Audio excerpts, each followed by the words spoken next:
2 Brownlows, he's got 3 best and fairest, 4 All-Australians, one of the all-time great players. The Final Quarter is a film about the last 3 years of footballer Adam Goodes' career in the AFL.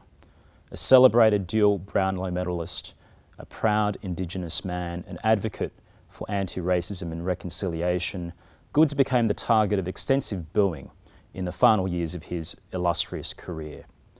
It perhaps began back in 2013 when Goodes responded to a young Collingwood spectator at the MCG calling him an ape. I remember seeing some of the debate after that in 2013 when I just started as Race Discrimination Commissioner. And I felt at the time that we were on the verge of some serious cultural change in how we dealt with casual racism. And yet, just a few years later, we had a situation where crowds every week were booing Adam Goodes because of an Indigenous war cry dance that he performed. For many people, the booing was driven by racism and malice. For others, perhaps it was driven by something more casual, going along with the crowd.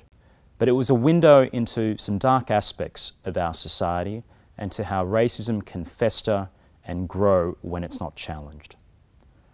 My research at the University of Sydney is about racism and national identity and how our society must respond to bigotry and prejudice when it arises.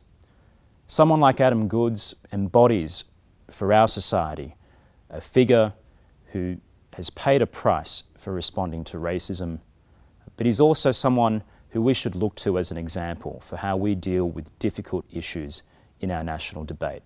He's forcing our nation to talk. It's not a comfortable thing to talk about. It's definitely not a comfortable thing to go through. What Goodes' experience tells us is that as a society we need to do better at responding to racism. All too often people try and deny and deflect, and all too often you get the impression that anti-racism is the real cause of division, not racism itself. But let's be clear, racism is the cause of division.